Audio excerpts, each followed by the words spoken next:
o Povo News recebe Antônio Celso Baeta Minhoto, mestre em Direito Político e Constitucional. Professor, muito boa noite, obrigado por aceitar o nosso convite. Até que ponto esse vazamento de informações protegidas, claro, se isso for realmente comprovado de onde saiu, né, pode comprometer a própria validade da investigação? Ou dá para separar cada uma numa gaveta a investigação e o vazamento? Muito boa noite, mais uma vez, obrigado. Boa noite, Fernando. Boa noite a todos que nos acompanham. Falar depois do Biagi torna-se uma tarefa até fácil, né? Quanta informação ele trouxe para nós. Mas respondendo à tua colocação, Fernando, que é muito pertinente, eu diria que correm canaletas distintas. Uma coisa é você vazar uma informação, não podendo ter feito isso, uma informação sigilosa. Outra coisa é a investigação em si do que está sendo acusado o Lulinha, né? O filho do presidente Lula, com relação a esse tráfico de influência, até corrupção, se recebeu dinheiro, se não recebeu dinheiro, que tipo de benefício ele teve, qual o relacionamento que ele tem com a Roberta Lussinger e também com o Fernando Bittar e com o Marcola, que era o chefe de gabinete, o antigo chefe de gabinete do próprio presidente Lula. Então tudo isso ainda vai ser apurado. E essa apuração, a meu ver, ela corre em paralelo em relação a essa questão da sigilosidade. O que foi cometido aí, se teve um crime aí, foi a quebra do sigilo. Agora vai ser apurado. Outra coisa é a conduta do Lulinha, como eu acabei de falar. Perfeito. Professor, doutor, quando há suspeita de vazamento dentro de uma investigação, quem é que investiga a origem das informações e quais são os mecanismos jurídicos disponíveis para identificar os responsáveis? Como é que fica essa história de investigar quem está investigando? Mais uma vez, excelente pergunta. Quem vai fazer esse trabalho é a Polícia Federal. Aliás, o ministro André Mendonça já determinou nesse sentido que fosse instaurado um inquérito e fosse feita a apuração pela polícia.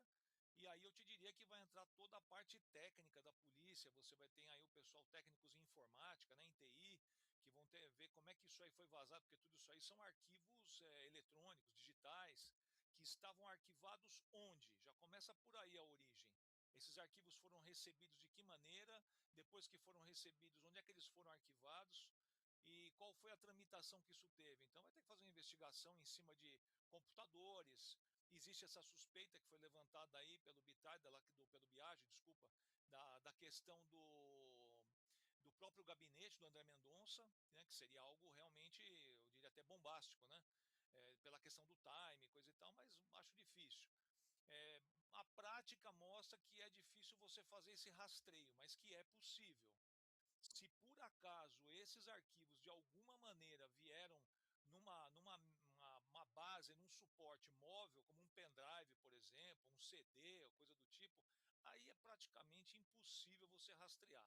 Se foi um envio por através de e-mail, através de WhatsApp, e aí foi arquivado num computador, vamos supor, vai do gabinete do ministro André Mendonça, aí você consegue rastrear. Se foi uma mídia móvel, tipo um pendrive, um DVD, um CD ou algo do tipo, eu acho praticamente impossível.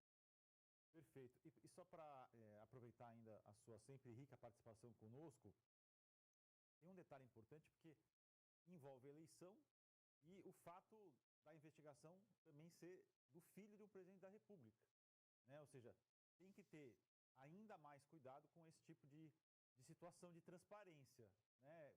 Ou por ser um processo que envolve o filho do presidente da República, tem que ter um cuidado maior, um sigilo maior, ou na verdade é a mesma coisa, seja para qualquer pessoa? O Lulinha, ele não tem nenhum cargo, não é autoridade, não tem nenhuma função pública, pelo menos conhecida, né? A não ser que ele esteja como uma espécie de um lobista informal, acho que não é o caso, né? Não sei, né? Como vai estar sendo apurado. Então, assim, mas lógico que aquilo vai respingar no pai dele, que é a maior figura política da República, é o presidente da República, está buscando uma reeleição. Claro que isso tem que ser levado em conta, não em função do Lulinha, mas em função daquilo que pode ser utilizado para atingir o pai, e ainda mais num sentido eleitoral. Então tem que se tomar cuidado. Ao mesmo tempo, não dá também, Fernando, para ficar pisando em ovos. Quer dizer, vai ter que ser feita a investigação. Não, mas veja bem, ele é filho do Lula. Não, não vai ter que ser investigado. O Lula, inclusive, né, já disse que conversa com o filho todo dia, que o filho nega qualquer participação e que o Lula falou ao ser entrevistado, não, se ele errou vai ter que responder por isso. Ele que arrume de se defender. Então, assim, eu acho que tem um viés nessa situação, que é um viés eleitoral, mas que você também não tem como evitar. Surgiu a investigação, tem que ser investigado e ponto. O que vai se fazer? Né? Como aconteceu também com o Flávio Bolsonaro, investigações a respeito dele, que surgiram, envolvimentos dele com apurações de crime e irregularidades, você não tem como parar aquilo porque chegou a eleição. Então, o que não pode é você deixar explorar aquilo de maneira eleitoral. Mas o fato está colocado na mesa, veio à tona agora. Tudo indica que, no mínimo, existe um relacionamento que precisa ser esclarecido entre o Lulinha, entre essa Roberta, Fernando Bittar, Marcola. Então, é preciso apurar qual é a natureza desse relacionamento. E outra coisa também, claro que a defesa tem que se manifestar e fazer o papel. Isso, a meu ver, com todo respeito, eu discordo. Ah, não houve nenhum contrato que foi firmado, não houve a prova de nenhum benefício. Não precisa.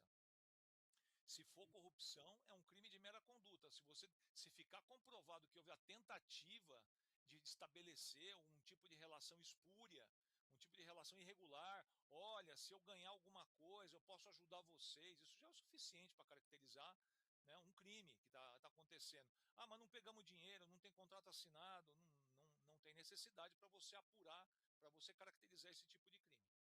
Perfeito. Muito obrigado, doutor Antônio Celso. A gente se encontra nas próximas oportunidades. O senhor sempre é muito gentil com a gente aqui. Bom fim de semana. Até a próxima. Gentil é você, Fernando, e toda a sua equipe aqui. Fico muito feliz de vir aqui. Um bom fim de semana a todos e até mais. Obrigado. Tchau, tchau. Demais. Muito obrigado. A gente vai voltar com viagem. Eu tinha me despedido.